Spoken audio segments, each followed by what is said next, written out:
Gentlemen, may I have your attention, please?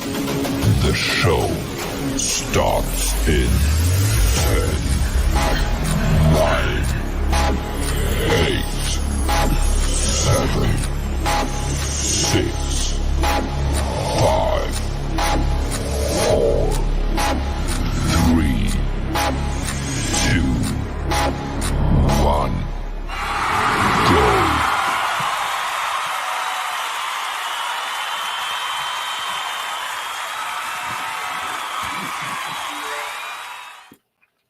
Hello, everyone, and thank you for joining me on Turning a Moment into a Movement.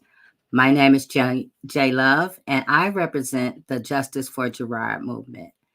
And Gerard is my son who was wrongfully convicted of a crime he didn't do. Innocent, ended up in prison for 2 years, and now he's home.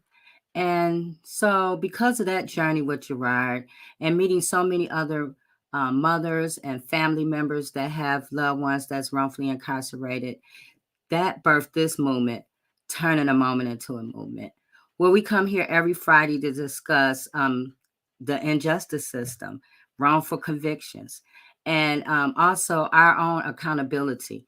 So today I'm excited about the topic that we're going to have, which is called the topic for today is transforming the county jail system.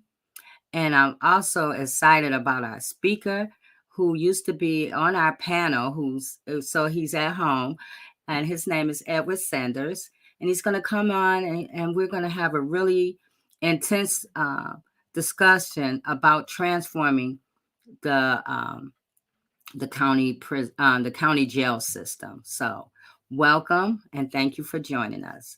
So before we bring on Mr. Sanders, we're going to bring on the panel, allow them to introduce themselves. We have a guest panelist today, and she's going to come on as well and introduce herself. So let's get started, you guys. Greetings. You know what I heard? Let's get it started. Oh, how y'all doing, man? It's Friday night. You know how we do. You know what's going down, turning a moment into a movement. Thank you so much, Yes. Jay, for being so amazing and being a fearless leader, as Hugo Mack always says. And my name is Trisha Duckworth. For those that don't know, I am the executive director of Survivor Speak and the lead consultant at Value Black Lives. I'm just happy to be here with you. And both the guests tonight are absolutely amazing. You all will not be disappointed. So I'm going to sit back and keep my mouth shut and just listen and learn. How about that? Okay.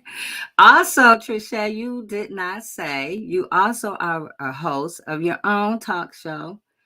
So, yes. You know what? I got to get used to that. Yes, I do have a new talk show podcast out. It's called Talk of the Town with your girl Trisha. And wherever the news is going down, you will see Talk of the Town, right? We just want to bring the information and education and awareness to the community. And we're Tuesdays at 8 p.m. So thank you so much, Jay, for allowing that space. Yes, thank you. Hi, Allie. Hey, good to see you all. Great seeing you. Introduce yourself. Yes, my name is Alexandria. I'm certified behavior therapist, also a community activist.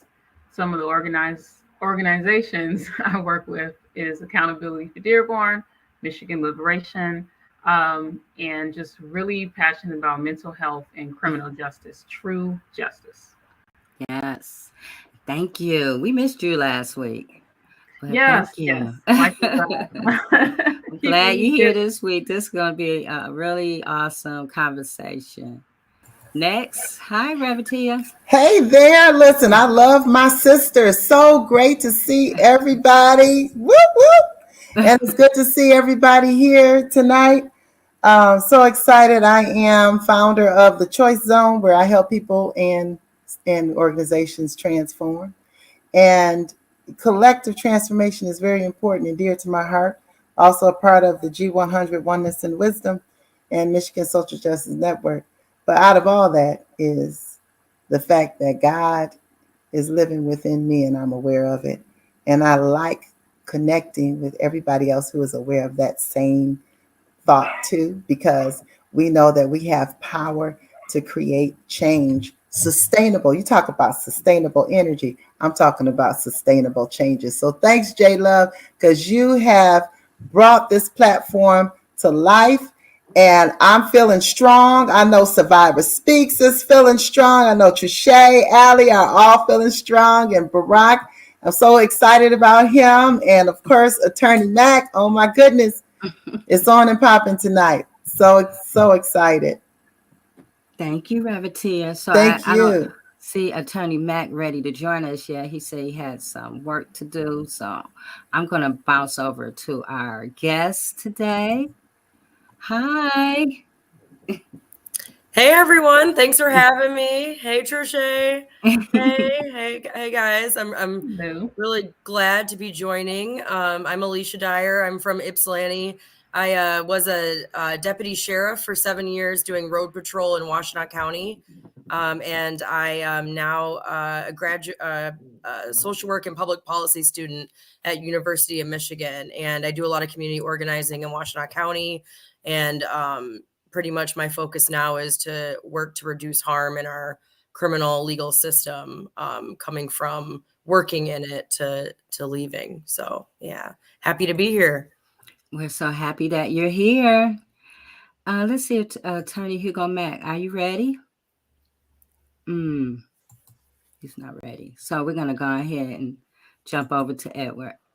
Hi. Hey, good evening, everyone. I appreciate everyone being here. And everyone can see that I'm the least handsome or beautiful one that's here. So, hello, gorgeous, all of you. It's good to have all of you here. I'm always surrounded by beautiful women, whether at the Detroit Justice Center as a member of their board of directors, or here on the turning a moment into a movement show. I'm always surrounded by not only beautiful but intelligent women, and that excites me. So thank you very much for allowing me to be one of these guys in the room. It was the same at the University of Michigan. I was always in the classroom surrounded with beautiful and intelligent women pursuing their education to do exciting things in the world.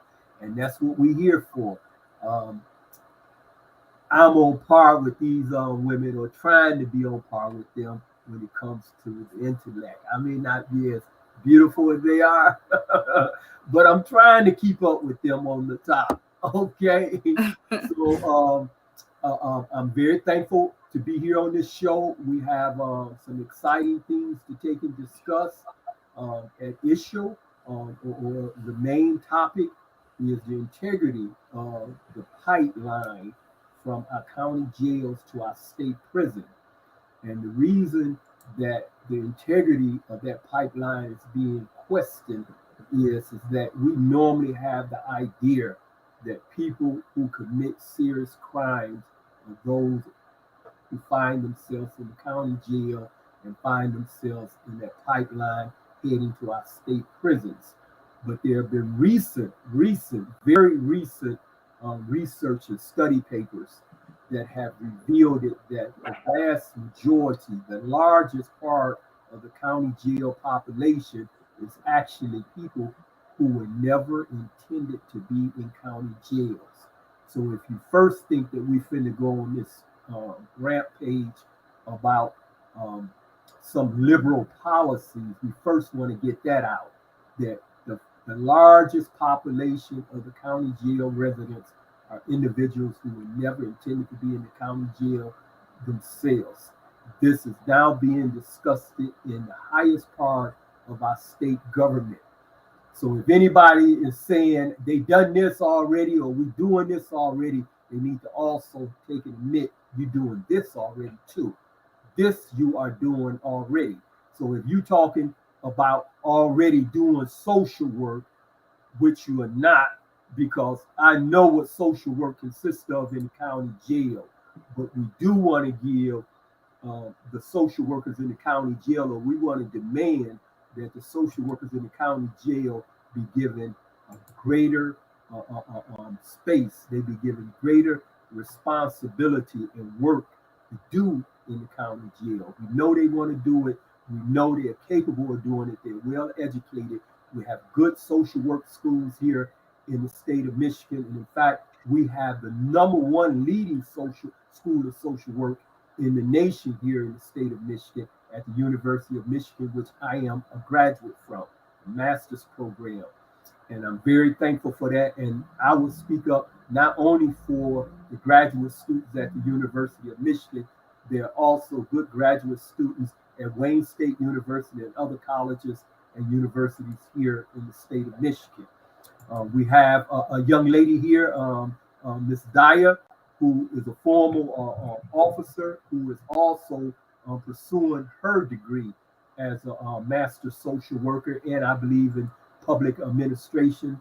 And she brings with her experiences that she had in law enforcement, but where she took and found that it was too much harm being did there. She haven't given up totally on law enforcement though, and that's a great thing. There are a lot of people that are taking and seeming to bail out of law enforcement. They're not bailing out of law enforcement out of some cowardness. Okay, so in support of those individuals, they recognize that there is too much harm.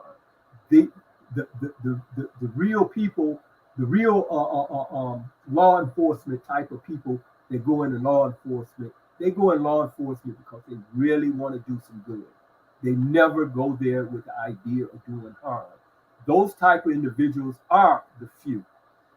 And everyone admit that they're the few, but too often the system take and justify and give excuse to their behavior that takes and put a blanket, a dark blanket on all of those that are in law enforcement and in the so-called criminal justice system. But we want to take and try to help bring some integrity by advocating ideas and concepts, not to bring anything down, not to tear anything down, but to take and help. We do not want to see people who are formally in uniform sitting at trials being accused of crimes. Definitely not murder, definitely not assaults or any other kind of crimes against the very people that they were sworn to take and protect. So this is why we are here in this space. We are not against law enforcement. We are not against people who have took and dedicated themselves, went to school, have taken classes and so forth and learning to take and provide services. We want to take and help them live and realize that service. In the county jail, we are questioning whether or not within our county jail that we have four populations in particular. One is the people in our county jail, are they there because they're unemployed or underemployed? And two, the people in our county jails, are they there because they are homeless? People in our county jail, are they there because they are substance users or addicted? People's in our county jail, are they there because of mental illness or unhealthy mental hygiene? Is this the population, and do they represent the vast majority of the individuals that are in our county jail? And are these the people that we're putting in the pipeline from our counties to the state prison? And if these are the people that we are putting in that pipeline, leading them to the state prison, is that really the solution? Is there more viable ways to take and address their social ills than taking and sending them to the state prison? Is that the most economically feasible thing to do?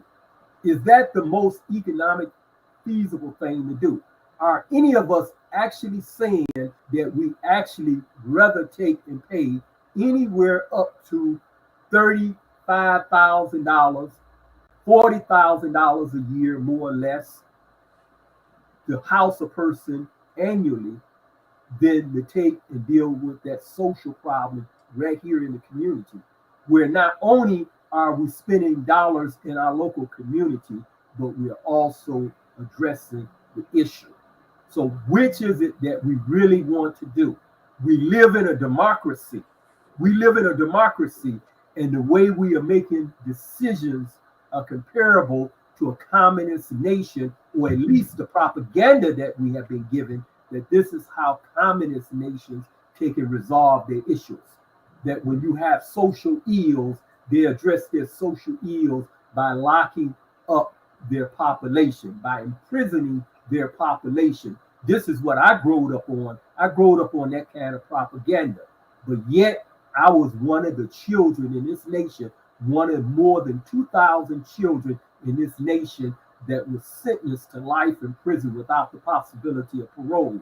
That's not propaganda. That's a reality. That's a reality. But I'm home now. Within 4 years of having been home, I have acquired a master's degree. And in fact, I acquired that master's degree from the University of Michigan School of Social Work within less than half the time, with about half the time that you would spend on parole. Half the time that you would spend on parole, I acquired a master's degree. And I asked myself, how many other people could have done that as opposed to spending as many years as I did in prison, or who is spending decades of their life in prison when they could be doing something equivalent to this. The United States Supreme Court never said that I was innocent as a juvenile lifer, but it did say that I and other young kids that had been sentenced to prison without the possibility of parole, literally to die in America's prisons, that most of us are actually innocent of the punishment. We are innocent of that type of punishment. And I'm saying the same thing about those who are coming in our county jails, who are without job, who are without home, who have substance dependence, or who is mentally ill. I'm saying the way we treat them, they're innocent of that type of treatment, and we can come up with other solutions. So with that, please, let's take and begin to discuss this matter.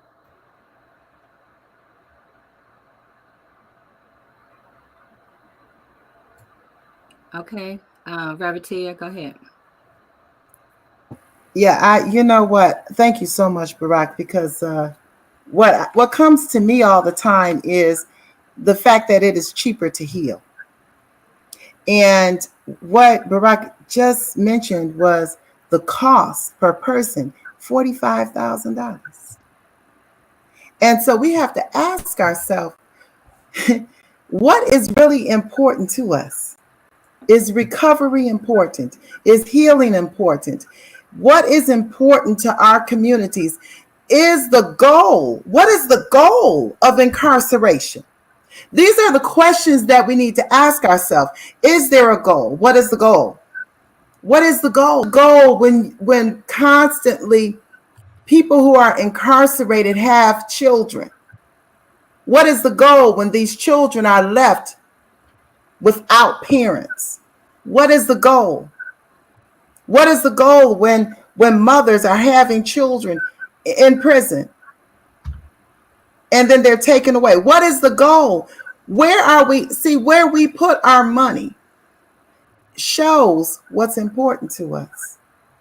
Well, they always say, or people always read, and ministers will often quote, wherever a man's treasure is, that's where the heart is. Wherever a man and woman's treasure, wherever the county's treasure is, wherever the state's treasure is, where is the treasure?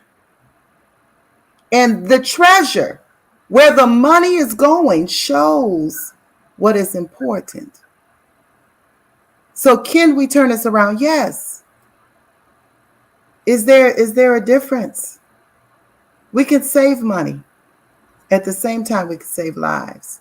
And at the same time, we can help heal communities. Alicia?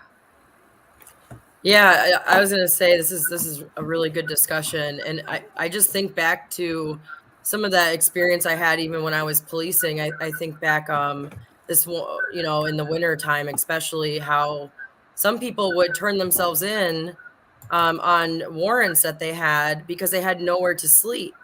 And the jail was that safety net. And, you know, when you think about the overall picture, why is it legal for people to be outside in the cold and be homeless? And why is jail that solution?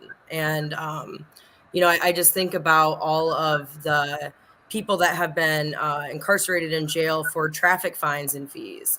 You know, I think some of it is, you know, you have the mental health people locked up for mental health reasons and substance use. But I also quite simply just saw people locked up for not having money.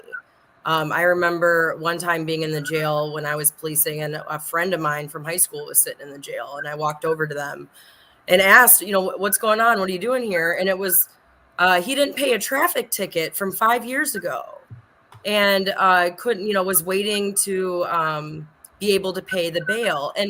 And so this, the traffic fines and fees systems that we use, really our core in this criminal justice system is revolved around making money. And when you have that as the goal under a guise of you want to rehabilitate or you want to offer people services, I think we really have to ask ourselves, what can we do different? And some people just shouldn't be going to jail even to begin with. It makes no sense why someone should go to jail because they can't pay a ticket. It makes no sense how someone can be wrongfully convicted. And, I was, Trisha Duckworth, her wrongful conviction summit, I talk about it all the time because it was one of those moments for me thinking back on my law enforcement career where, I just start realizing more and more how our criminal justice system is a criminal. And, if a person were to take somebody innocent and put them behind bars and keep them captive, they would be guilty of a ton of felonies, right? We would, the abduction, all kinds of things. But the system does it, and somehow it's okay. And, how are we going to really sort of move from this punitive enforcement focused system to something that actually does make people whole and that actually does heal people in our society? So yeah, really good points that are being made. Allie? I think for me, when you mention policing simply for someone being poor, I think of how there aren't many community-based resources and how that to prevent that altogether. We look at why the first, when you look at like the beginning of why they're incarcerated, a lot of times it's linked to poverty. And then when you're linked to poverty, the chances of having mental health issues increases. And these two groups are most incarcerated. And as we look deeper into that, we see how communities aren't pouring money into community-based resources. With this topic of jails, I always go back to American Civil Liberties Union has a project they did on the Orange County Jail, and they talk a lot about the lack of accessible community mental health resources and jail prevention and diversion programs in communities, and how that actually, of course, could stop people from being incarcerated, lessen who should be in there in the first place.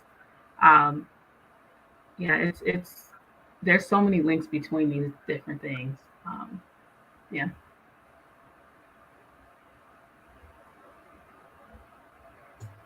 Go ahead, Trisha. So much to say on this, but I'm going to keep it short as I can.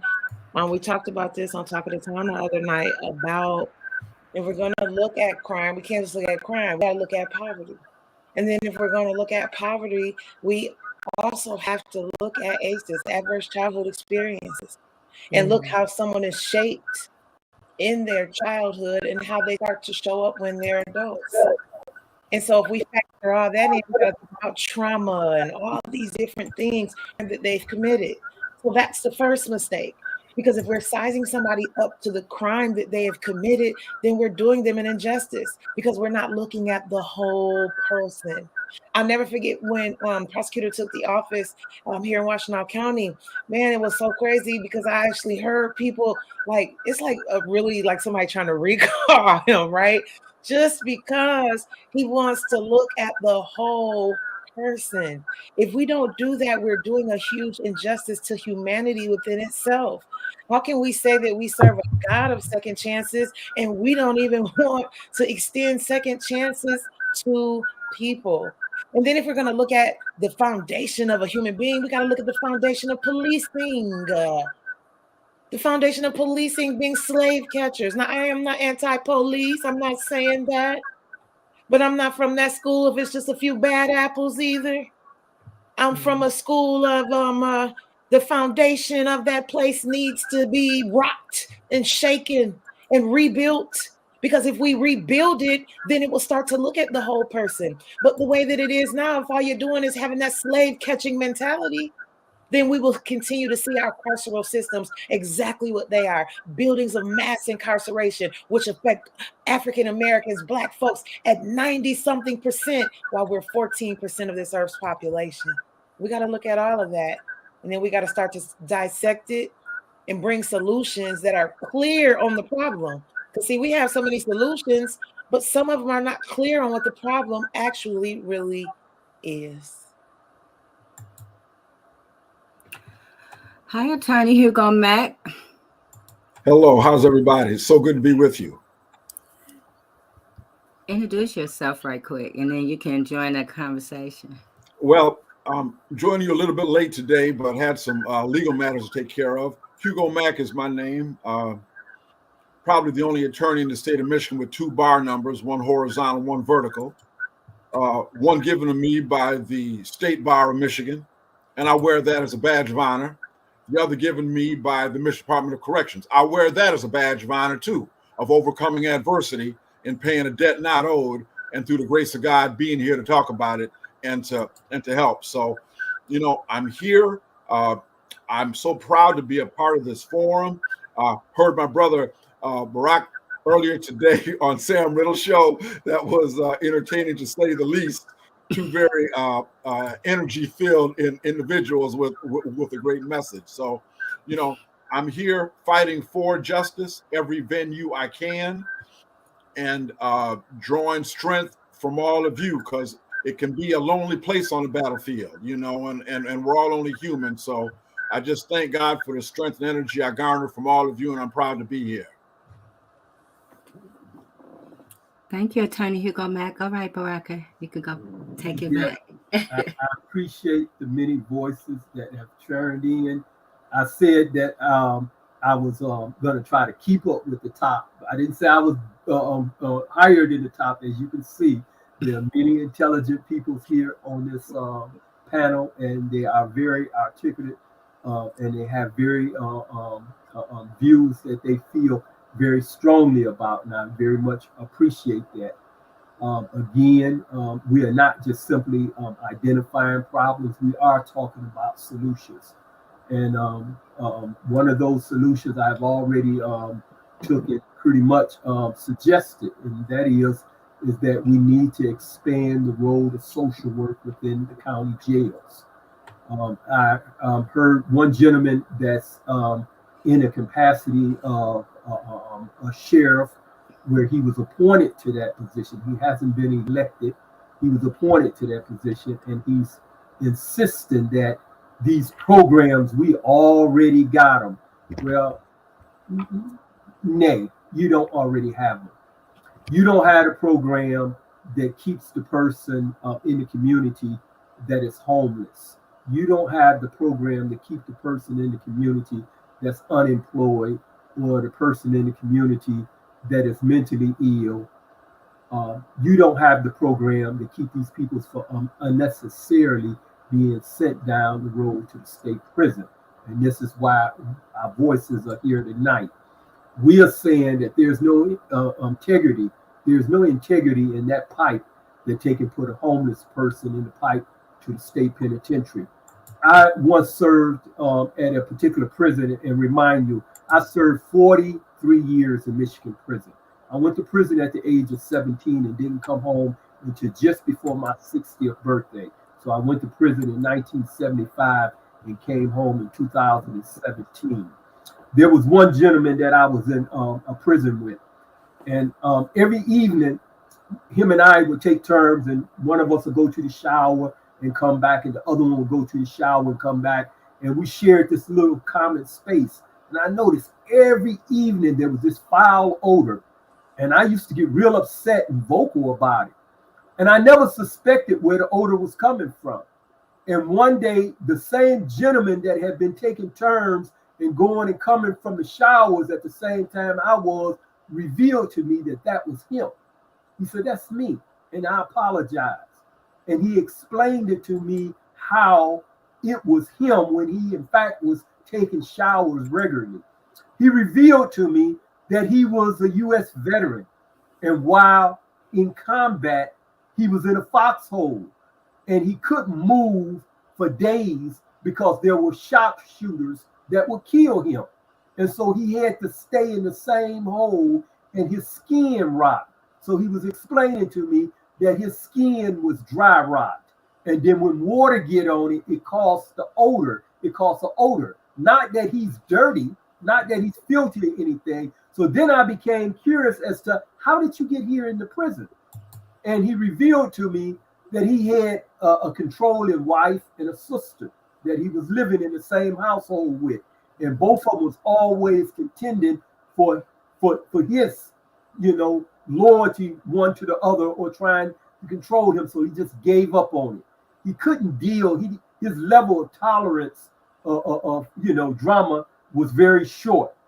And so he literally left home and went out in the streets to live.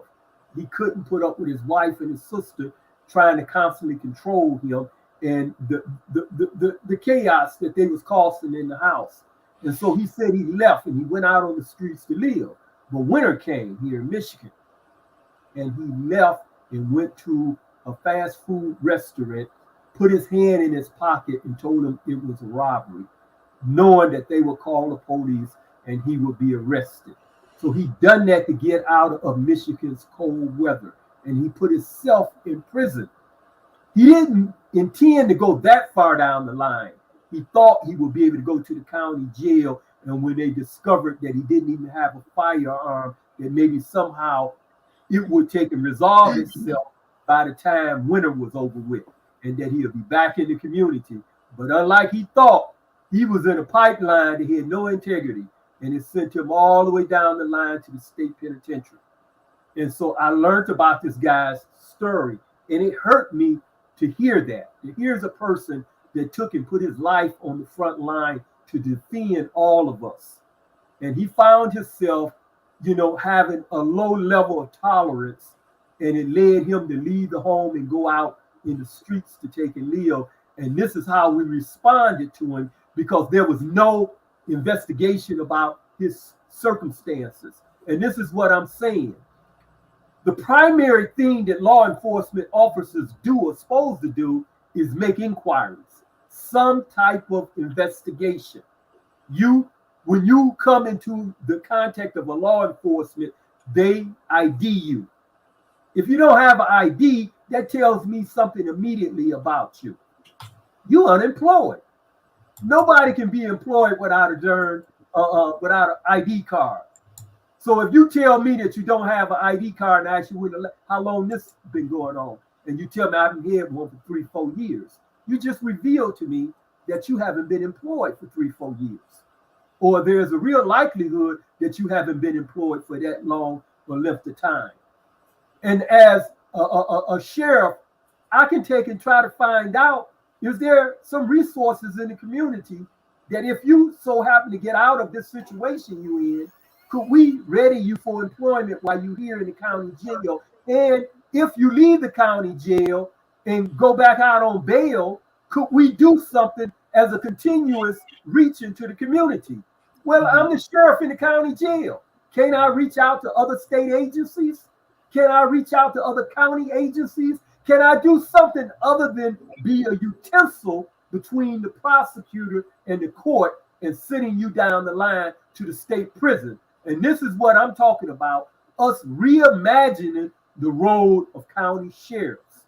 Instead of sitting there in the road like a deer when the light hits you and you wait on others to tell you what to do, you already have an agenda. And we're saying that you had previously been given an agenda by the courts and the prosecutors. Now we, the people, are going to offer you a different agenda. You would not become county prosecutors. You would not become county sheriffs in the state of Michigan if some of us who have been out here protesting have any say about it.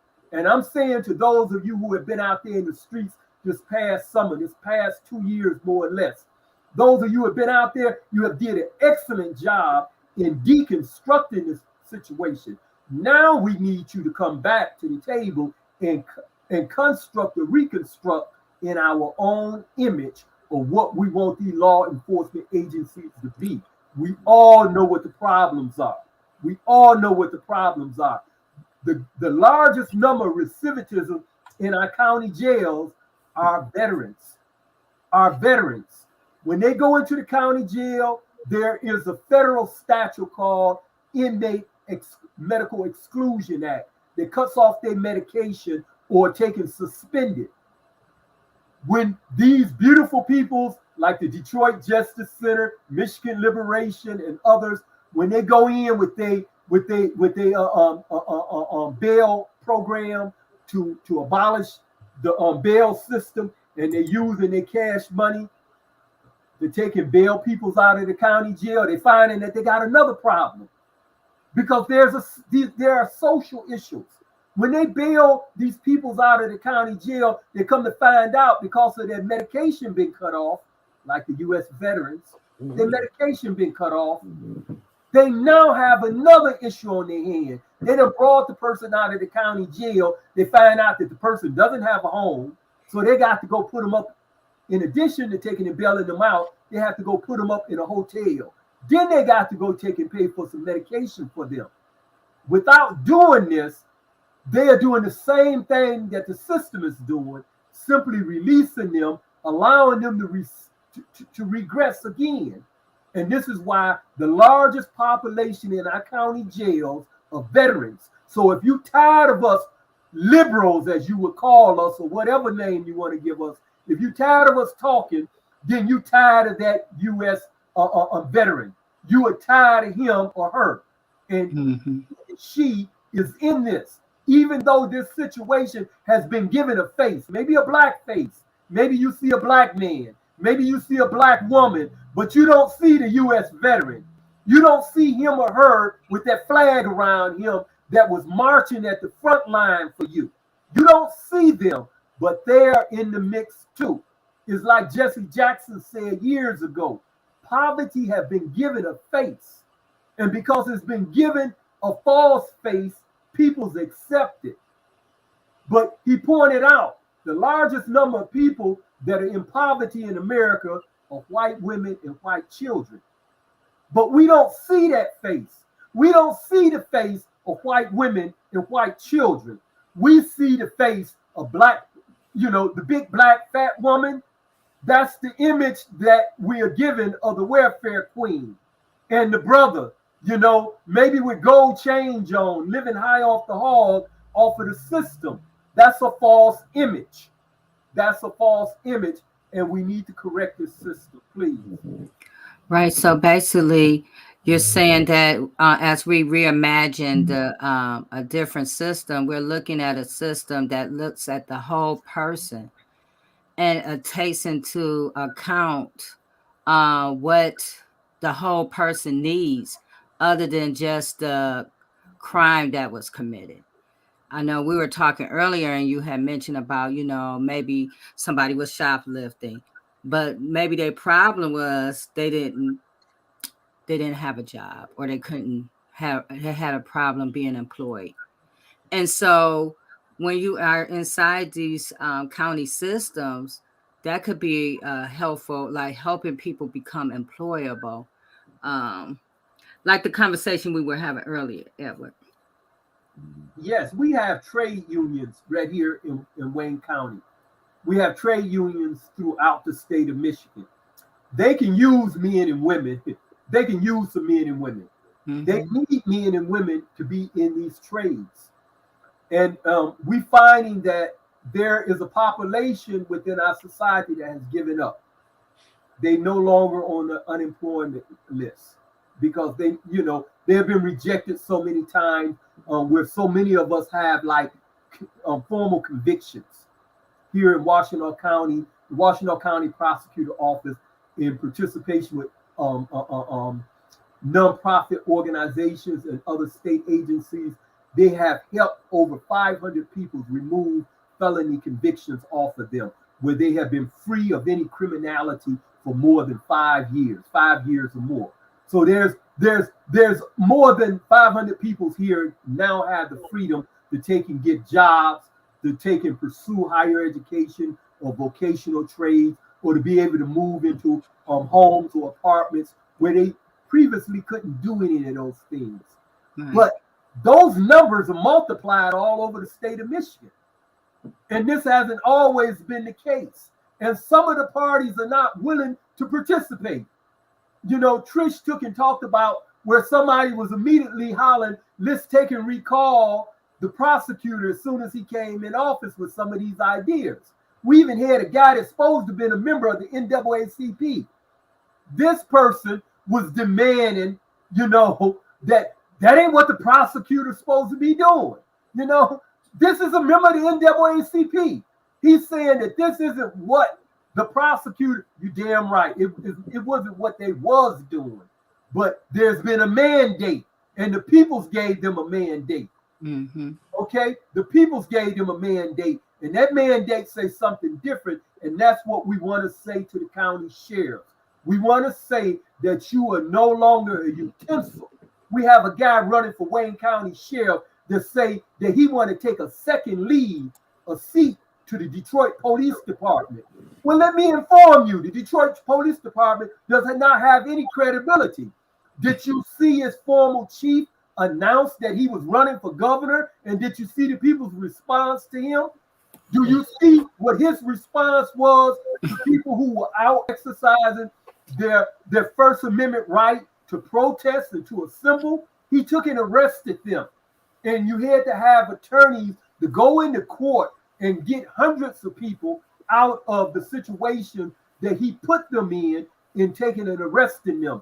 The judicial system said that he was wrong, that they were exercising their constitutional rights to take and protest against their government.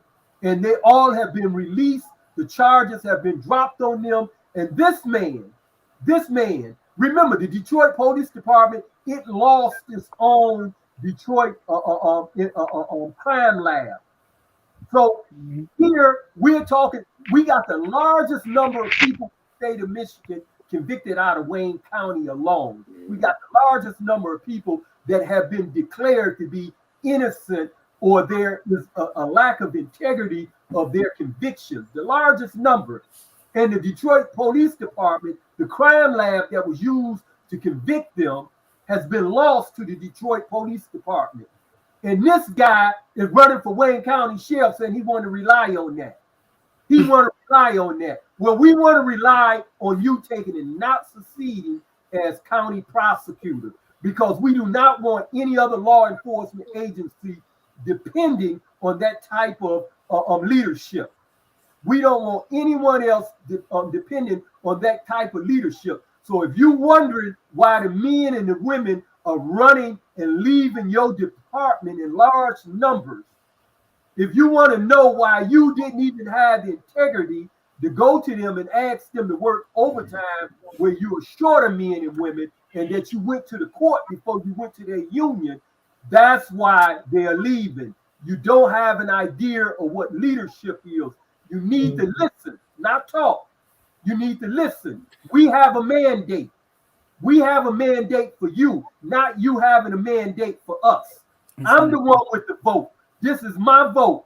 When I came out of prison, it didn't take me no more than 30 minutes. About 30 minutes after I was released from a state prison, I was in a Secretary of State office registering to vote. And I intend to use my vote. And anyone else that's been incarcerated that think you can't vote, quit listening to the propaganda. Get your ass down to the Secretary of State office. Register to vote. Register your disagreement. Register your damn anger. We don't want you out there doing any damn thing else other than showing up at them damn polls and expressing your position. And nobody owed anybody a favor for doing their damn job. And I'm saying that to those that have been exonerated in Wayne County. You all ain't got to run behind that Wayne County sheriff and get her elected or support her because she released you. That's her damn job. That wasn't a damn favor to you. That was her damn job. And believe me, there are some people that can do a better job. And if you don't believe me, you look at Victoria, who you failed to take an elect in Wayne County. You look and see what the hell she's doing right here in Washington County. Look at the new policies they got. They have a situation where I'm asking that we do in Wayne County, that we do the same thing. When men and women come in there and it appears to be social issues that we can deal with, let's allow those who have been violated, the victims themselves, in cooperation with the prosecutor and the court, to determine whether or not we might want to drop those charges if the person meet a particular criteria. If you in here stealing from somebody, okay, we are taking set you up with a job. Can't you, as the county sheriff, can you not work with other county agencies and find out whether or not you can get this person in a job? Can you not work with other county agencies and determine whether or not you can find a home for this person? Can you not, with other county agencies, find out whether or not you can provide treatment for these people? We are talking about not the county jail providing these services. We are talking about facilitating these services. You take pictures of people when they come into county jail. You take fingerprints of people when they come into county jail. That's an ID to take and seek employment. Okay? You have community organizations all over the county. All you have to do is welcome their services. All you have to do is facilitate that. Provide a place, a space in the county jail where these community organizations and these state agencies can come in and provide the services that they already have money for. You don't even have to take and get a budget for it. You don't even have to get a budget for it. The state already have a budget. The Michigan Works already have money to train people for jobs. Okay, there are a drug program. They already got the money. All you have to do is facilitate. And so attorneys should be listening to us because we are proposing ideas that will give you, the defense attorneys, alternatives for your clients other than going in that pipeline that has no integrity. No integrity. Anytime you can put somebody in there that's mentally ill, or anytime you can put somebody in there that is homeless, or anytime you can put somebody in there that's unemployed, and that's the real basis of them being there, it has no integrity. Right. I was at the facility in Adrian. I think it was Adrian Correctional Facility. Come count time, I used to run around the unit by myself. At the count cleared, I would be able to go to the microwave, go to the shower, go to the TV room. There was no other prisoners. Guess where they all were? They were all in the medication line. There were so many prisoners lining up to get medication. They did the official count of the prisoners while they were out in the line to get medication. It looked at like people's going to a concert to see rock stars. They're going to get the pills. What Michigan prison look like now. Wow. Go ahead, Trisha. How did you know I had something to say? I saw how you was rocking. You know, so many powerful things that you said, brother. And I think about those solutions and things that could be done. And I even think about when you said about social workers, and because I am a social worker. I'm not always as proud to say that, because even in that field, we have gatekeepers of the system. And I just feel like we need a cleaning of the house in every area so that we can begin to help people the way that they need us, not the way that we want to help them, because sometimes the way that we want to help them is not the best way. So that's why I feel like you have people that slip through the cracks, because social workers that are already in place allow that, because they don't go that extra mile. You don't hear heavy advocacy. You don't hear us crying loud and sparing not. You don't hear that from the profession, in my opinion, the way that we should. So I challenge all of us as social workers to go back to our first love. as why we even wanted to become social workers in the first place. Some people say, oh, because it's an easy degree. Well, if that's why you became a social worker, then you need to excuse yourself from the profession. But if you became a social worker because you love people, you love humanity, and you believe in second chances, and you believe in walking shoulder to shoulder with people, then you need to shake yourself in this profession and understand that we don't need to be a gatekeeper of the system. We need to be the ones challenging the system so that we can bring forth the necessary changes. It's on us to usher that in. See, we can't expect the sick, the broken, those that are hurting to navigate through this demon of racism and white supremacy that is locked into these agencies. That's on us. We can't be gatekeepers of racism and white supremacy. We have to break the chains through heavy advocacy and doing the work from our hearts, not from our heads. See, sometimes in this field, we're too much in our heads. Oh, research, research, research. Let me tell you something about research. Research is racist. Okay. Just because something is not being researched does not mean that it is not an issue within our community. But that's just another way to have gatekeepers in place to keep us from getting the resources that we need. Because again, if the researchers don't want to research it, then they don't. And then people don't get funding. This thing is so ugly and it's so complex. But guess what? We have the power to change it. See, like my brother Baraka said, we're the boss. But we have to understand what that vote really means. And not just an individual vote, but when we mobilize and when we come together and we have the power of a community, that's when our legislators will understand that we mean business and that we the boss. And if they don't do what we say, then they're going to have to go. Go ahead, Lisa. Yeah, no, I definitely agree with that. And I think about social work too. And like, even like, I know some people are fighting for mandated supporting instead of mandated reporting, and how, there were situations I remember on patrol where, technically, we were told we were supposed to do a CPS referral, and, it was for something related to poverty, or, maybe someone, I remember in one situation, a mom, it was laundry day, and, I grew up low income. So, I was we had to take our laundry to the laundromat, didn't have a washer and dryer in the home. And so, on laundry day, you got all your clothes and stuff piled up in the corner. And there was a call, and it was brought up, maybe we should notify CPS because of the condition of the house. But if you actually knew the family, then you knew, oh, well, they were getting ready to go to the laundromat. And so there's these, I really think that when you're operating in the system, it can be really easy to judge someone that you're supposed to be helping. And social work, policing, education, they all have these problems. But going back to the solutions involving jails and sheriffs, I think that the progressive prosecutor movement nationwide has shown us a lot.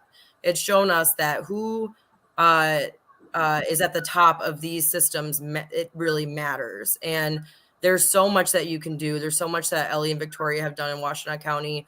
There's so much that people have done nationwide. And sheriffs are the same way. The sheriffs have a lot of power.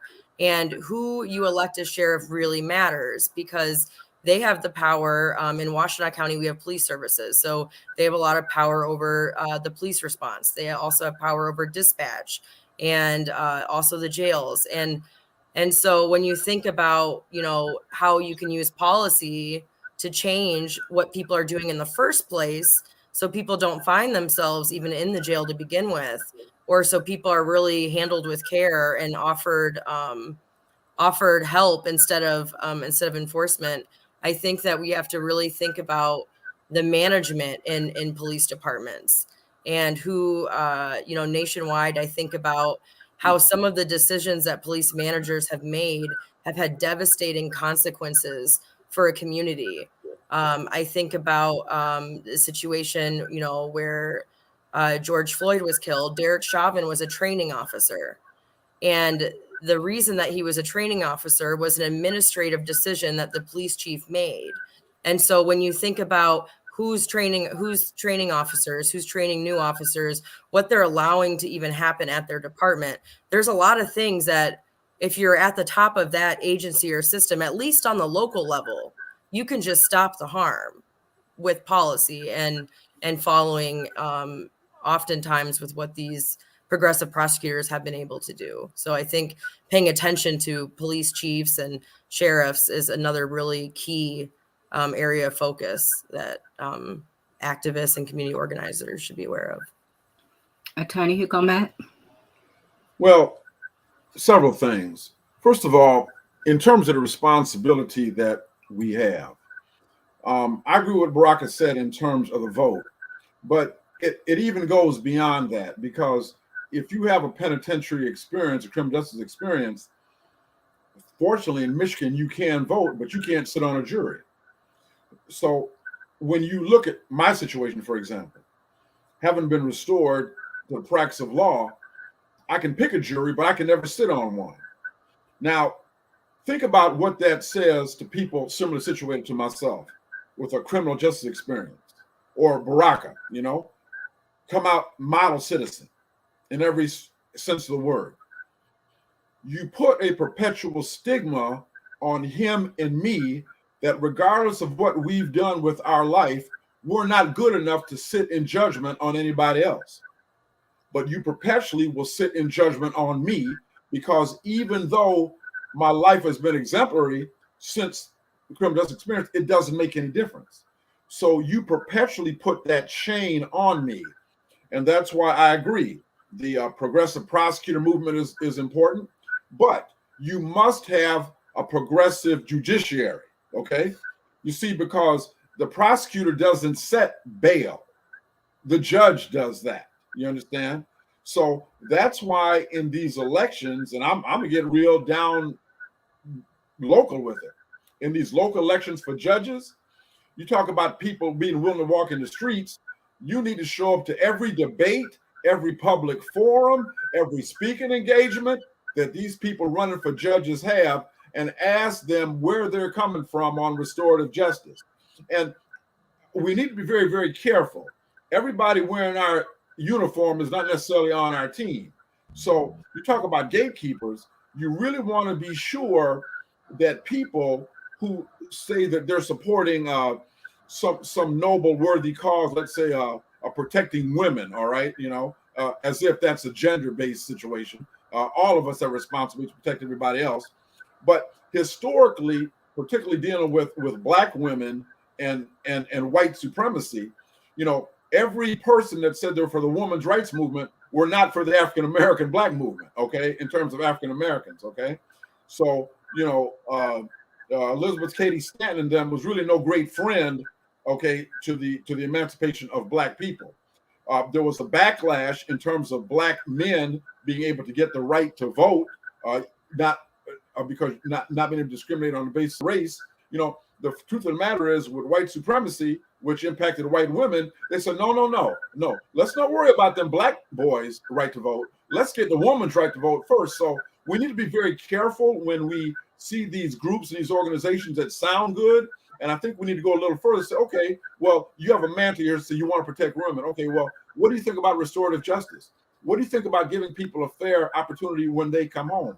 What do you think about the wrongfully convicted? Are there any other victims other than what you say a victim is? So I think we need to be very careful with our vote, and be very careful that we don't get caught up in the glitter of joining an organization, supporting an organization that maybe sounds look good on the surface, but when you really look underneath it, unfortunately, you've got some supremacy issues that we got to confront.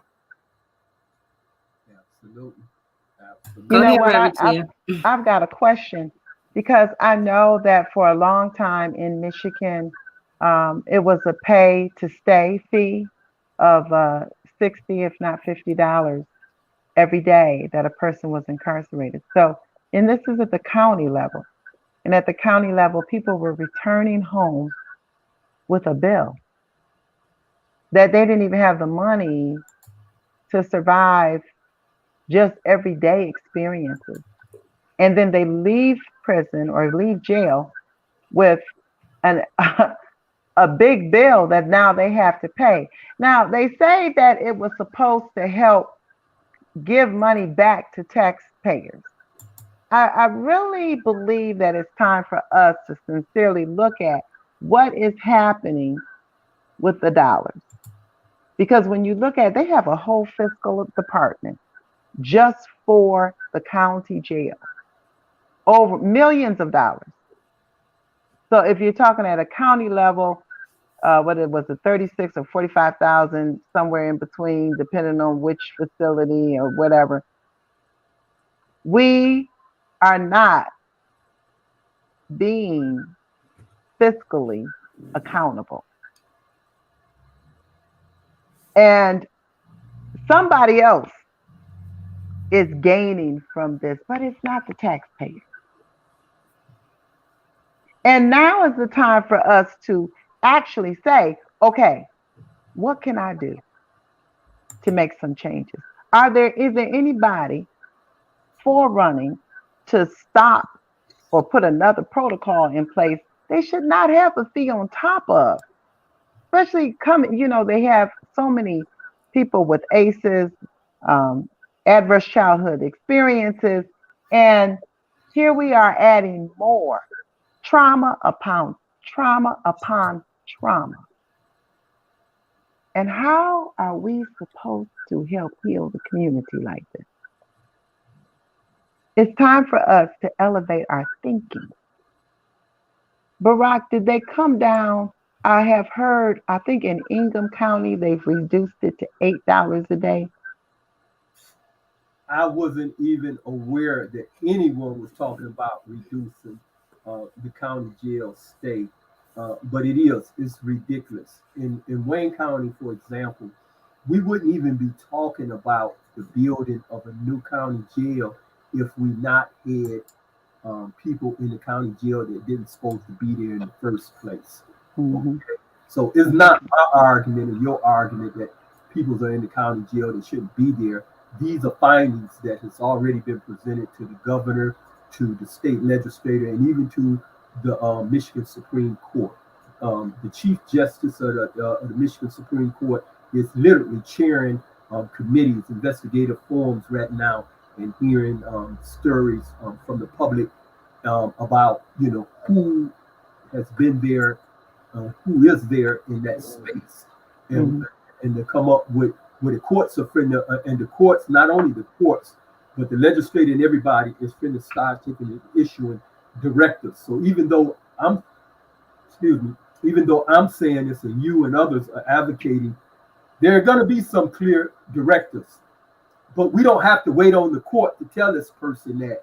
We should be the first line of defense in a democracy, because election is right around the corner. We are finna take and vote. They're finna have a special election in Wayne County for Wayne County sheriff.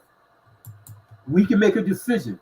You have a guy that's acting as sheriff right now. He made a statement recently that the Wayne County jail is the safest place you can be in regards of being safe from the pandemic, from this virus. He said that in face of the fact that the most recent sheriff died due to the virus, being affected by the virus. And I thought that was very insensitive. The sheriff lost his life. Okay, so this is something that institution should be taken very seriously to protect everyone that's there in that county jail working or that's coming into that space. To sit there and campaign and run on the idea that space is most protective of any and everybody in there. I watched the man taking proclaim his run for county sheriff, and present sheriffs in the county was standing up rebuking the guy that's presently the sheriff at his gathering. He didn't have to say anything. In fact, he started off by saying, we are not going to do or say anything that's critical of the other guy. But present deputies stood up, men and women, and they were rebuking this guy, and they worked for him, and they wasn't afraid to say what they were saying, that they had no confidence in the person, And so these things are serious in terms of who we choose. We are building a brand new county jail that's costing us millions of dollars that should never have even been built. Here, we only had the people that actually supposed to be in the county jail. We wouldn't have had to take and flip the ticket for this. We wouldn't be fighting with business peoples in downtown Detroit that want that space for business. We wouldn't even be having that battle with them. It would have been a foregone thing. This is prime real estate, downtown Detroit. That space should go to those people. They shouldn't be arguing with the county sheriff over space that the county sheriff wants. And this is a shame because remember this, county jails are places where people are detained that has the presumption of innocence. Everyone in the county jail, except those who have actually been convicted by a jury, is presumed to be innocent until proven guilty. So if we have a sheriff competing with the state prison in terms of the harshness of the county jail environment, it takes away the presumption of the person even before they walk in the courtroom. We are treating them harsher in the county jail than they will be treated in the state prison, and in the county jail they are presumed to be innocent. So attorneys need to take and be kind of creative. You know, this is an argument. Your client, you taking away the presumption. Here we had a sheriff in a county in down south somewhere where he was dressing the inmates up in the county jail in pink because he wanted to humiliate them. But this was a sheriff, not a state prison. This was a sheriff. And this is what I'm saying. We are creating just because you're in law enforcement and somebody come to you with a proposal to cause harm, don't mean that you have to accept it. And this is what's going on. We have social workers doing this.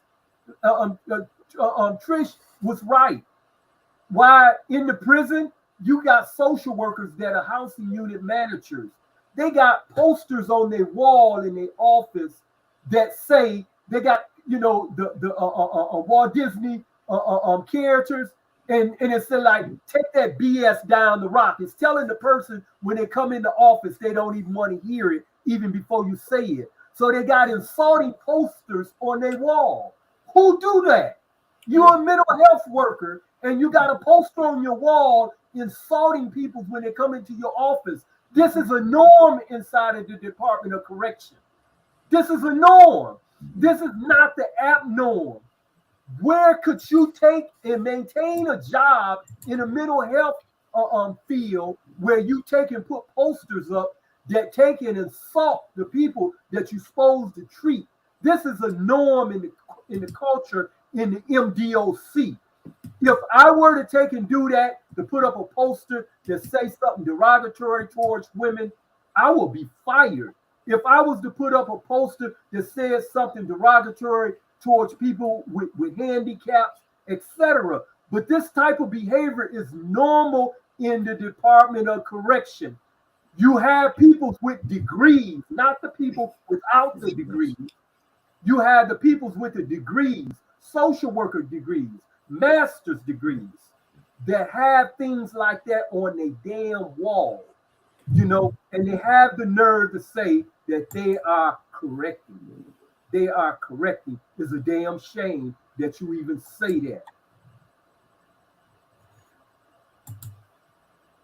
That's right. You seen them posters, have you? You seen the poster that told you take that BS down. You know, they got the cartoon character, and he's telling you to take that BS down the way. Right. Quit Can I crying. say something, J-Lo? Yeah, go ahead, Attorney Hugo. Okay, look here. This man speaks the truth. Let me tell you what happened to me. I was once I was out, I was arrested for a parole violation. Wasn't out 3 weeks. And the substance of my parole violation was I refused to tell the parole officer I was guilty of a crime I know I did not commit. So she violated me for that. She violated me for that. They've got what they call a 45-day hearing, okay? When they violate your parole, okay? Now, when I would go in this woman's office, okay, prior to being arrested for not telling her I was guilty of something I didn't do, she had a little statue on her desk with words to the effect of, hey, you want me to say, I'm sorry for keeping you waiting? I'm not. You ain't got nothing else to do. Now, she was addressing that to parolees. In other words, to people that were coming in to try to get guidance and help through the maze of parole. So she let me know from Jump Street what she thought about me. She kept my black behind sitting outside in that waiting room like I was waiting for government cheese. You understand what I'm telling you? So what I'm telling you is that's what they did. And when I was arrested en route to a parole revocation hearing, I made a simple mistake of asking an officer on the yard, "Excuse me, officer, what time is it?" That man told me I'd have no right to ask him what time it was. The time was irrelevant to me, okay? And my job was to do what the boom I was told to do. That's what that man told me to my face. And I'm wearing blue and orange. This man is wearing black and gray. You understand what I'm telling you? Wearing black and gray. And this is a man you say is supposed to supervise me, supposed to rehabilitate me, supposed to help me. No. I was in a criminal element, but in that instance, the criminal was wearing the black and the gray, not the blue and orange. And what I'm proposing here is that what we need for a sheriff is that we need a very vigorous social work program that will give social workers more responsibility than simply taking and filling out a visitation list for an inmate when they come into the county jail. They should take and have the assignment is to take and try to assess independent, because remember, the judicial matter is to be resolved, adjudicated in the court. That ain't the sheriff's prerogative. The sheriff should take a look at the social issue when the person come in there. You are now no longer a threat to anybody because you are in custody. But the sheriff to take and prevent crime and prevent recidivism, he or she has an opportunity now to use the information that they are gathering upon your admission into the county jail to determine what particular social issue, if any, they can take an address of yours. They can use that information to provide you services while you're in the county jail and or after you leave the county jail. This is to take and prevent crime and recidivism. And that way, unlike traditionally, the sheriff won't be just sitting there between the prosecutor and the court, just simply detaining you under inhumane conditions. They will have assignment. That assignment is you are to take and facilitate the maximum amount of services to your population from state agencies and county agencies and community services. Allow them the opportunity to do what they already have a mandate to do.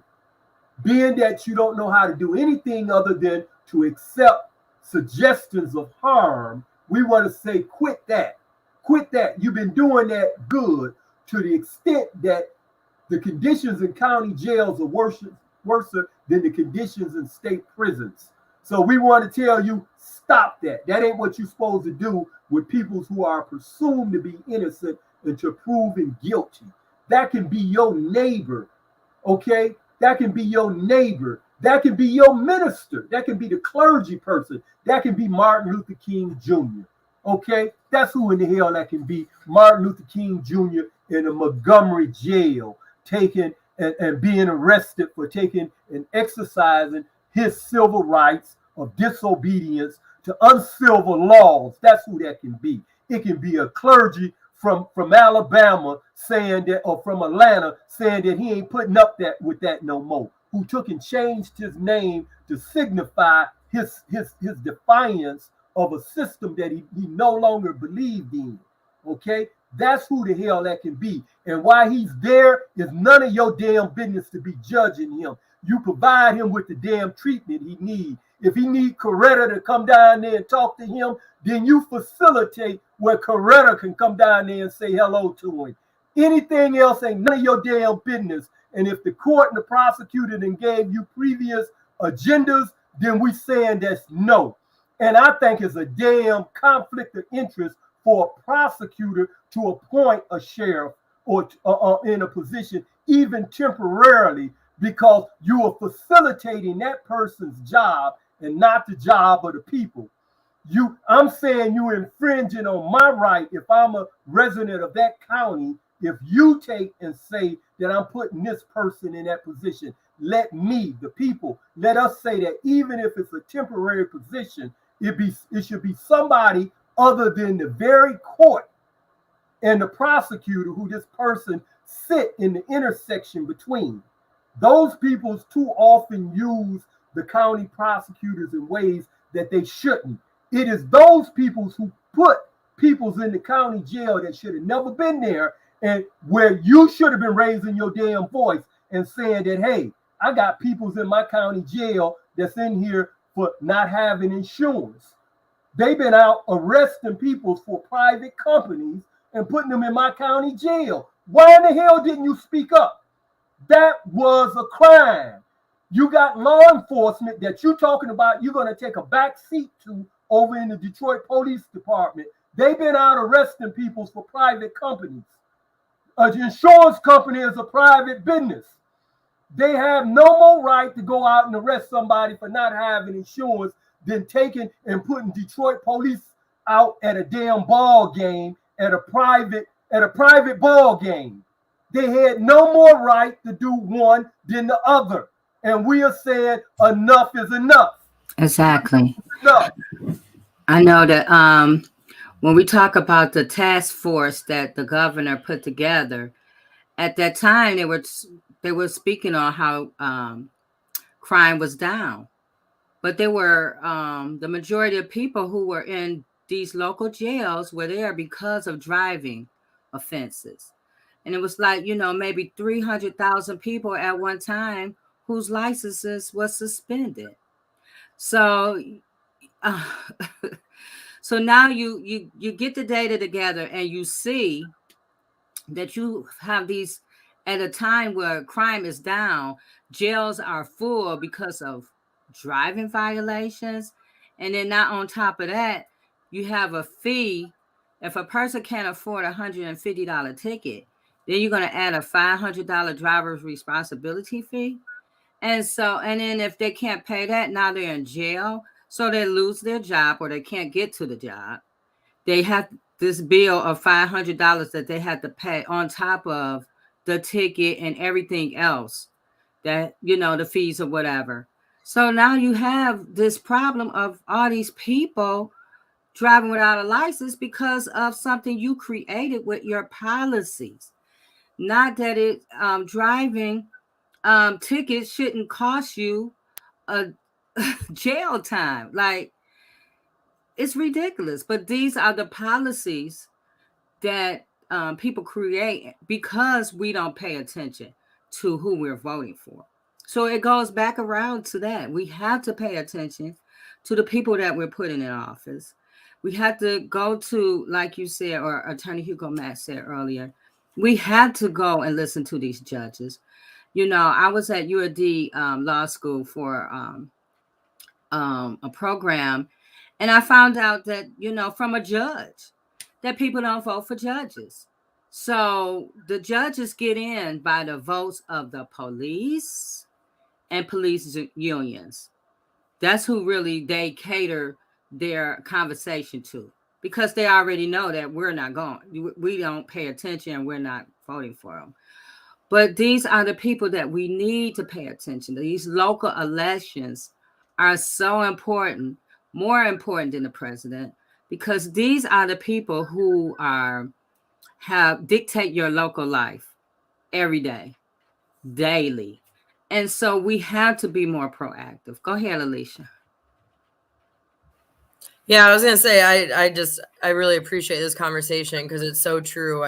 Something I've been saying is that, police should not be hired guns for insurance companies. Exactly. And I ask people, what if the police started arresting people for not paying medical bills or student loans? And so why are we, as cops told to, enforce someone that can't pay insurance for a month? How is that helping safety?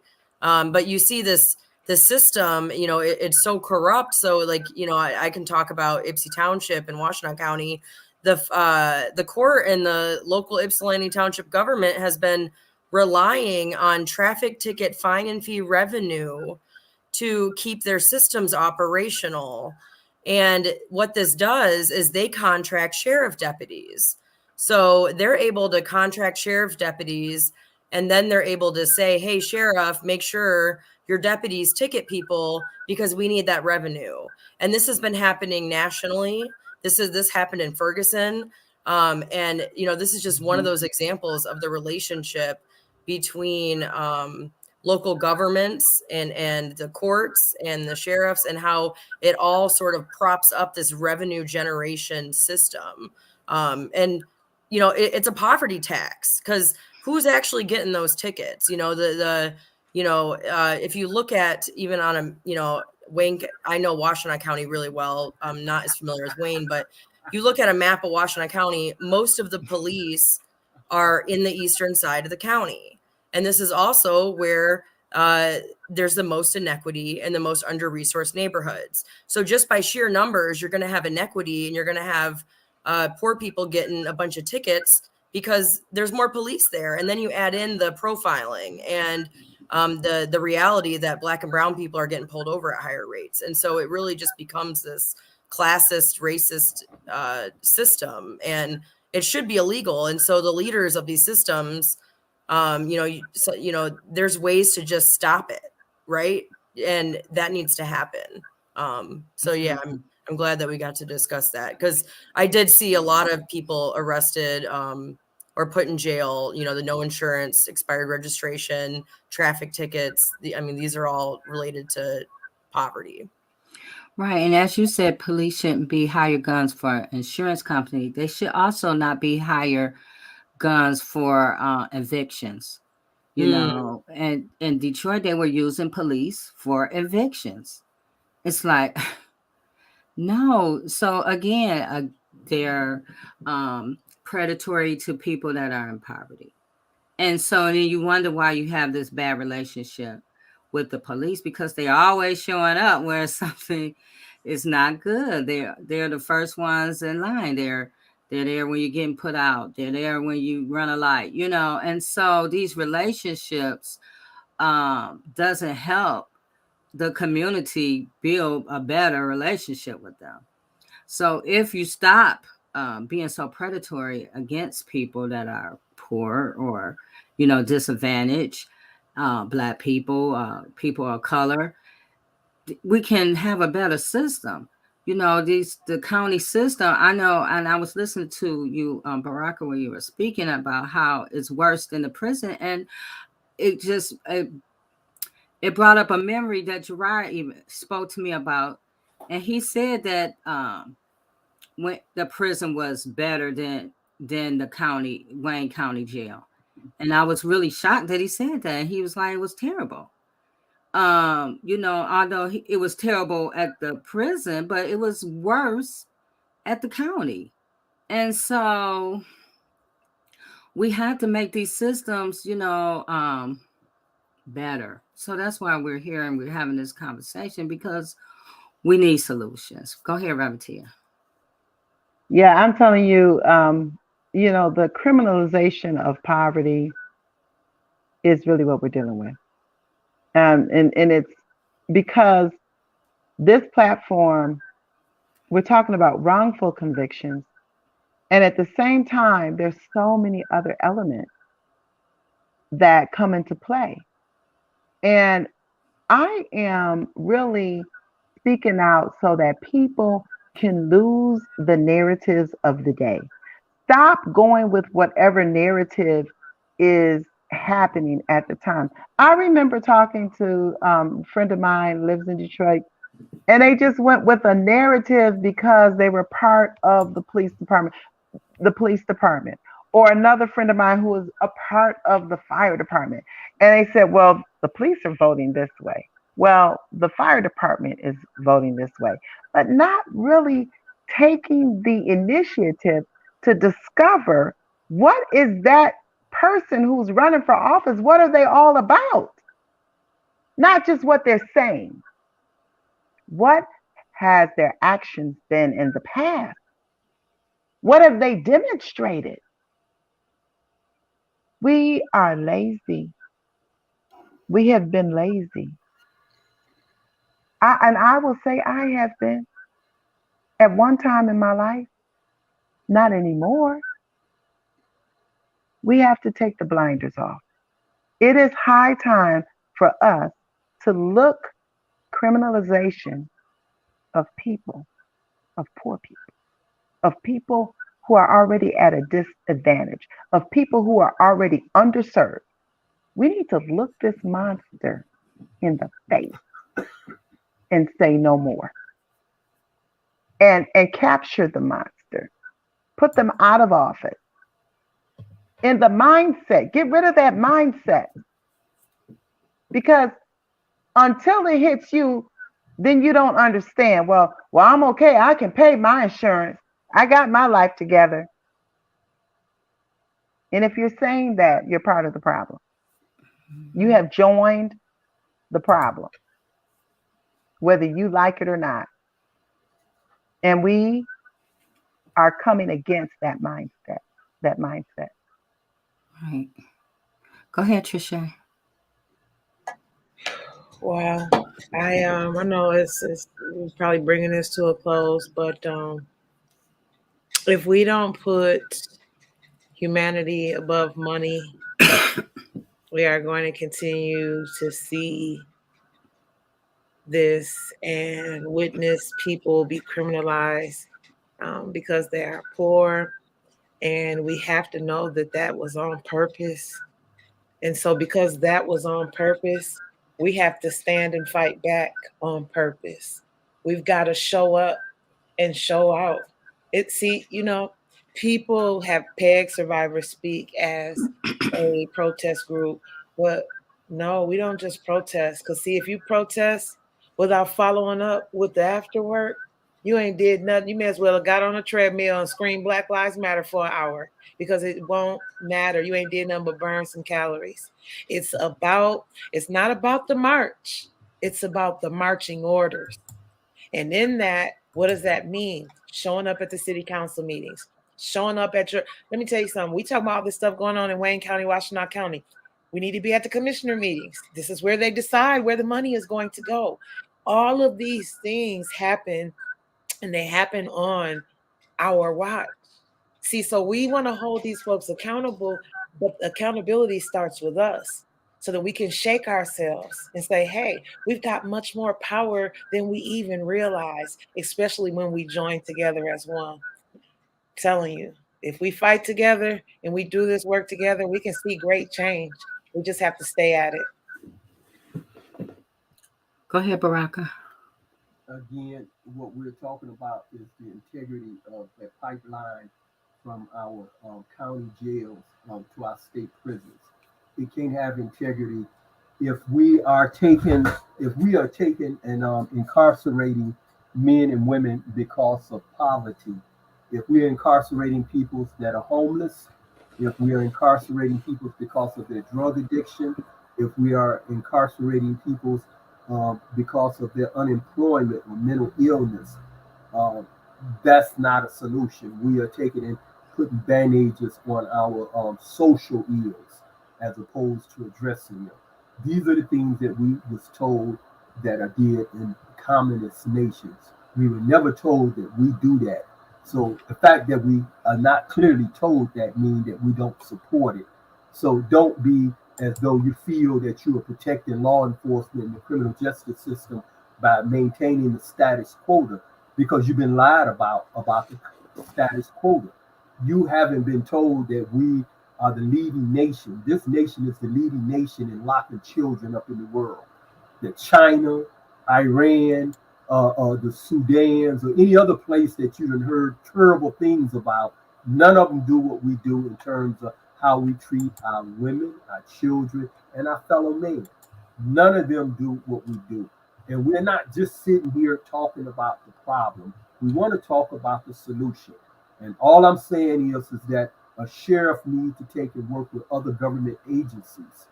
It needs to take and work with community organizations. And I'm not talking about where, we have the guy that's presently running for county sheriff. He must have mentioned the county executive a dozen times last week in a matter of just a few seconds. This guy's running for office, and we must have mentioned Warren Evans' name a dozen times and he wanted to give the implication that somehow Warren Evans is working with him in the county jail to get all these things did. Well, Warren Evans isn't working with you, and I haven't heard him come out and endorse your candidacy, and that's not an intelligent way to take in campaign. If you want to do something, you want to get something did, you should take and speak to the people. Don't tell us that you're doing something that's not being did. What's being did is that we are putting the wrong people in prisons. We have companies that are industries that are coming here to the state of Michigan, and they are not even finding the potential workers that can satisfy the industries that they want to bring here, and they leaving. And all we got is all the politicians pointing fingers at each other, talking about administrative things that haven't been did to make that possible. It couldn't happen with the numbers of people that you are putting in prison. You are locking up your talent. Okay, we were only able to take and become. The engine to the middle class here in Michigan with the auto industry is because we employed people. We didn't always have the people here in Michigan to take and build the cars. Those people came from southern states. My mother, my father, my grandparents, my aunts and my uncles, they came from places like Mississippi and Alabama and Atlanta, Georgia, okay, Louisiana. They came here to Michigan when Michigan didn't have those workers, and they built automobiles and they built the middle class.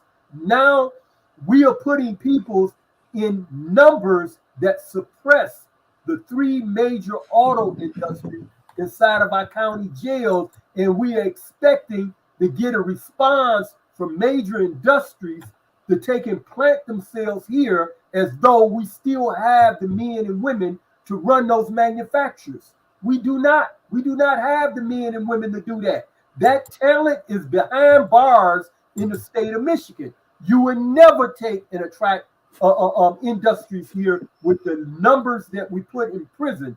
Here we had an African American that was the head of the MDOC, and he was proud to be able to do one of Clarence Thomas acts and say, I'm the head of the largest employer in the UP. He was proud to say that there were more people in the UP that was working for the MDOC than any other state agency or industry. That's a shame. That's a shame. The governor and everybody else should have told him, shut up. Right. Shut up. Shut up. The reason the Department of Correction compete with other industries is that we have lost mission. We the mission drift. We have to bring the prosecutors back in line. We have to bring the sheriff's office back in line. We have to bring local judges back in line. We have judges here in this state that was giving away so many life sentences, and they all were saying the same thing. It sounded like prisoners of war, where they just say, I was just obeying orders. All the judges were saying, oh, I gave a life sentence, but I didn't know that's what it meant. Come on. We had the largest lifer population in the country.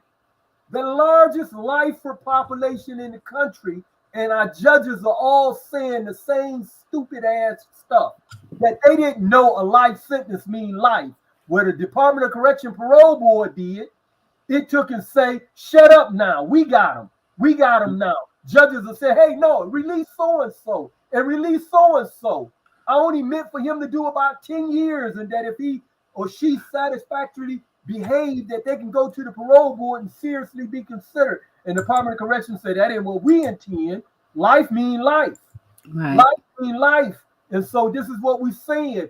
We need to have a different conversation. We do have solutions. Yes. I have there was a question in the chat, and I want to address it right quick before we leave out. Let me find it. Okay, this is what the question was. And anyone can take this question. What is your analysis on the hit TV reality show 90 Days In or the return of cops, for starters? Man, oh man. You know, I think about whatever we digest into our spirits becomes a part of our psyche and becomes a part of who we are. And I think sometimes that's how people become desensitized, right? About what's going on in policing. I mean, I remember on watching Cops as a kid, they used to beat the crap out of people all the time. So I thought that was just what police do, right? Like, and not even thinking about it, fast forward to now as I'm grown, seeing how police beat and kill and do all this stuff. But again, I just think we become conditioned to it. Well, I know that's right. Alicia, say that. What did you say? Propaganda.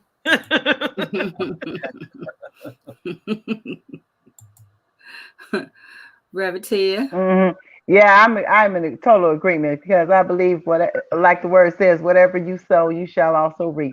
And what that happens, I mean, just know that when my children were little, and look, they are 30 now. There's my oldest are 30 years old. They're twins. I did not allow them to watch it. It was a rule in my house. You could not watch it. So I don't want none of that on TV. The reason why is because I know whatever goes into the gates, it's gonna come out. It's being formulated somewhere. I did not want them used to and compliant with this type of nonsense, with this type of slave mentality, slave catching mentality that has been taught generation after generation. I did not want them to think that was the norm for African American males. When I had an African American male come out of this womb, I cried and asked, Lord, help me, because this world is not friendly to people of color. Help me guide them. And the first thing I had to do was shut out anything that was not going to build them up. You got to ask yourself, does this build up a community or does it tear it down? Alicia? And I don't want them getting another dime. We need to turn this stuff off. Mm-hmm. Send a message. Right. Go ahead, Alicia. No, I was just say, I definitely agree. And you know, from being a former cop, I can't watch the shows. I mean, first of all, they're fake. You know, they're grounded in a lot of almost like romanticizing, or I don't even know what to call it. But I don't like them, and I feel like it's a way to sort of further ingrain this mass incarceration and system in people, right? So yeah, I mean, there's even like cartoons with cops, and I don't like it, and I think it's a part of this narrative that we need to keep fighting against. Baraka? Well, I haven't seen the particular show you said, nor would I would take and even bother to watch it, because I understand that all of this is not entertainment. It may be presented to you in a form of entertainment, but it's to take and sell something, to sell an idea. And if these ideas are not originating in the community among the people themselves, the fact that it's being produced by someone doesn't make it a marketable idea or program. We took and brought into that idea that if you do the crime, you do the time, and we wind up taking and locking children up, you know, and that wasn't a solution. And I asked, this is a question I asked. You locked up millions of crackheads across the country, or crack users, excuse me. Don't let me use this offensive language. But if we locked up millions of drug users across the country. And I ask you this question: do you feel safe or not? We locked up millions of people that are carrying firearms. Do you feel any safer now? Mm-hmm. See, because all those things, we done locked up millions of homeless people. Are you any safer now? We have locked up millions of people with mental illness. Are you safer now? But you are demanding more of the same. It's insane. That's what insanity is. You are asking more of the same. We done locked up a whole generation of people because we didn't approve of the type of drugs that they were using. That's what it come down to. We didn't approve that you was using crack over us drinking wine or whiskey or beer. Okay? So we didn't approve of you using crack or smoking weed. So the non-weed smokers and the non-crack users decided to lock up all the crack users and all of the weed smokers. But I ask you, when you get through with your beer, do you feel any safer? Those of us that have a home is ignored by the ones that's out on the street. So we lock them all up. So now I ask you, do you feel any safer now that all the Vietnam veterans are off the street and in the county jails? Do you feel any safer? Okay, that's what I ask you. You done locked up people that are unemployed, that no longer have a job at Ford Motor Company or Chrysler or General Motors. You done locked them all up now that they don't have jobs anymore, and you're ignored by them with their hand out saying that they will work. They will work. You know, they stop your car and say they'll work for $1. You're ignored by them. Now you done locked them all up. Now I ask you, do you feel any safer? Exactly. Everybody in the community feel unsafe. This is why they carry guns. This is why they carry guns. Taking and locking up everybody with a gun doesn't make the community safe if the community feel unsafe to carry the gun. It's not stopping anything. Ask Graham Home and Kilpatrick. Ask them when they decided, when the federal government took and told them they wouldn't take in the former prisoners that were being paroled and violating their parole by having firearms, when they went back and grabbed those people and put them back in prison for parole violation for a minimum of 5 years for having that gun, after they done that in the overcrowded Michigan prison system, ask them, do they feel any safer? Did it make the community any safer? Those were not solutions. And here the Detroit Police Department is doing it again. We are living in a pandemic and people's lives have been turned upside down, and everybody else can relate to the crime going up and other incidents to the pandemic, everybody but the people's in law enforcement. Right. Everybody but the people in law enforcement. And they are screaming and hollering, it's because you tried those liberal ideas. We ain't even started. Right. You're right.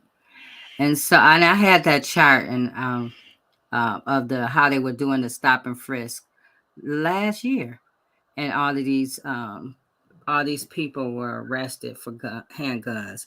But when you, and back to the question, when you watch these shows, the CSI, Cops, all these shows, and then you listen to the news. And you repeat these narratives in your head all day, all night. Now you're in panic mode because you think everything that you see on TV is happening in your world. And so, no, these shows are not good. And then we take these biases, because a lot of these shows show a lot of biases and racist narratives. And then when you go to court or serve on jury duty, you bring this to jury duty, you bring this to court, your biases that you learn from TV shows or you watched on Cops or whatever, and then you end up sending innocent people to prison a lot of times, or people are over sentenced, and so because of these narratives. So we had to pull ourselves away from it. We can't say we're for reform and we're sitting up here watching CSI or we're watching, Cops, or we have to. This is a 24-hour a day, how you carry yourself every day when you're talking about reform, when you're talking about transforming. What you're thinking about, what's coming out of your mouth, how you're reacting to people, how you're responding, even how we respond to people. We have to be aware, You know, are we responding to people who just return home in the proper way? Are we still repeating these narratives? So, you know, we had to do, it's on us as well. We can't just hold everybody else account to the fire and say, well, you did this, and we're not doing it as well. Once we start doing it, then we can make, you know, force it on the change on the other end. But we have to as well let this stuff go. Stop watching these shows. Refuse. These shows are based on your viewers, right? So they see we got a lot of viewers watching this stuff, then we're going to bring more of this stuff out here. So when you're not watching, the people who sponsor this, is okay, I'm not going to sponsor this because we don't have the viewers for this. So it's up to us. Yes, it's up to us. We have to take and identify offices, um, public offices that are contributing to this situation. And as we say here on this show, prosecutor's office is central, judge's office are central, and sheriff's offices are central. Some of the other players that are central are being appointed. You know, the mayor appoint who's the chief of police. I don't think the police runs for office. We should probably have a say in that. But remember, when you choose a mayor, you're choosing somebody that will determine who's the head of your police department, etc. Right. You know, so we do have to be careful, but we have to take, and we can't stop at just protesting. I appreciated the Detroit Justice Center. I was on a recent meeting with the board of directors, and the attorneys there themselves that work there took and acknowledged that what they did in response. So if you think he was out there protesting and nobody cared, I want you to hear this. They took and acknowledged in the Detroit Justice Center, they said that they witnessed your protests and the fever in which you were out there protesting. And they took and tried to emulate that, the same level, the same violence, a volume that you had. They took and went into court and defended you in your right to take and protest. That's what they went into court with when they demanded your release. That's what they did when they went in and demanded that people who were in the county jail be given a means of getting out of the county jail and escape the pandemic and so forth. They said that they wanted to meet the same fever that you were taking out there on the streets and protesting with. I was ready to cry when I heard the members of the Detroit Justice Center even saying that, because I know what it was like out on the street. I know how people were screaming and hollering and they were upset and everything. And these attorneys saying that, hey, they got dressed up in their suits and their high heels and their briefcases, and they went into court and they did the same type of ass kicking.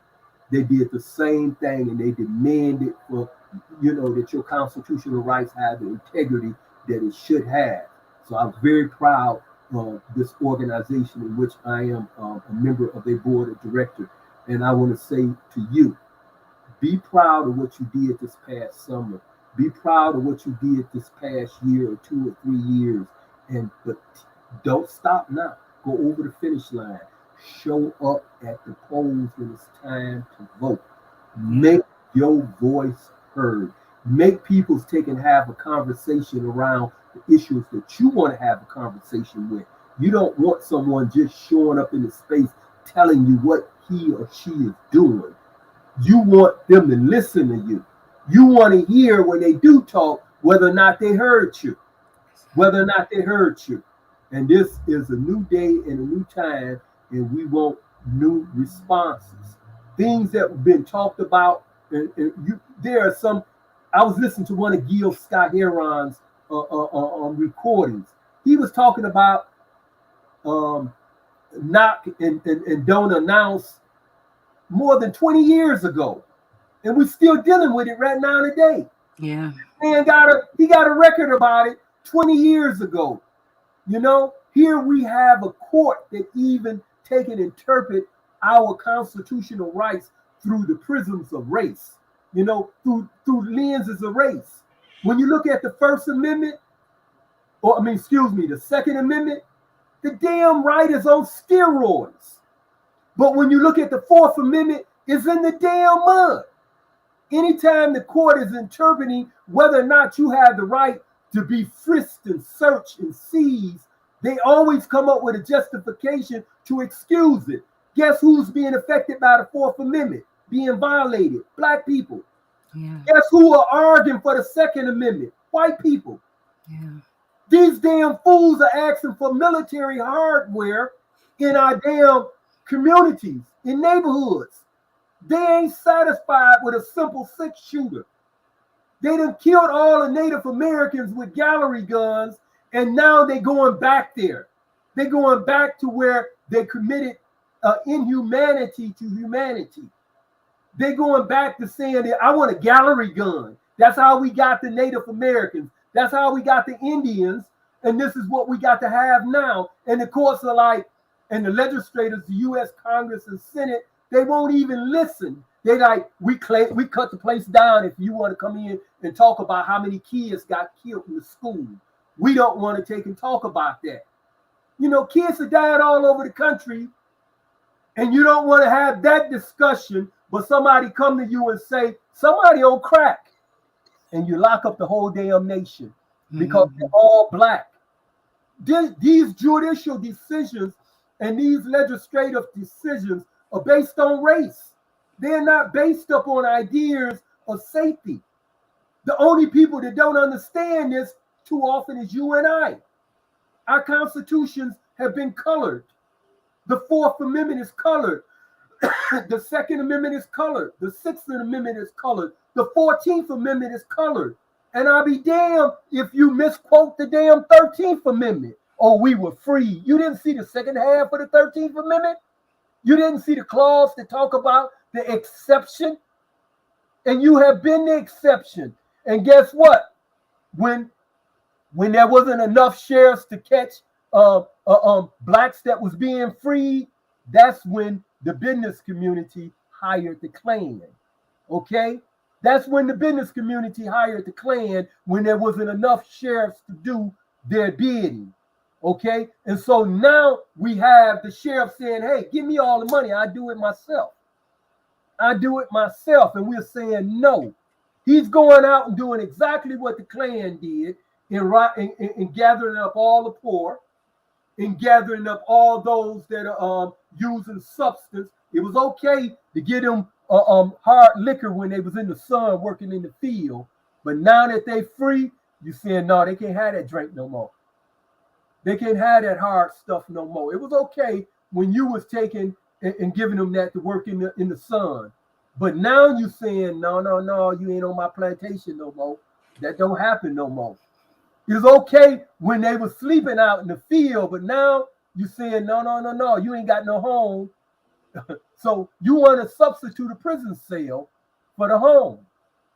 We got to have a say for that. We have to quit taking and arguing against our own interests. We have to quit arguing against our own interests and start listening to each other. This is not a biased situation. This is not a Republican or a Democrat. This is not a black or a white issue. We done sold our idea of democracy. We done sold our idea of democracy. Anytime we see the different amendments in the Constitution through the eyes of race, white, Second Amendment, black, Fourth Amendment, throw it in the mud, 8th, 6th, 14th, all those amendments, throw them in the mud, those belong to the black. Any amendment that protects white, the Second Amendment is higher now than the First Amendment. It's higher than the amendment that we use to take and protect our right to worship and the right of freedom of speech. We don't even use the freedom of speech properly. Listen to what the former president of the United States did with his freedom of speech. He incited the nation to steal another president's presidency under the idea of free, and we have yet to arrest his ass.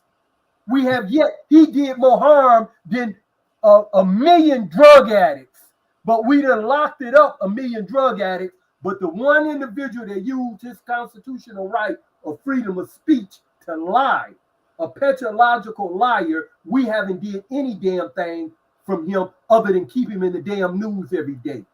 Keep him in the news every day. He's still selling newspapers. I'm tired of hearing his ass in the news. Throw all them damn papers away that mention him.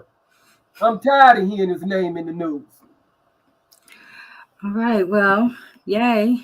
I agree.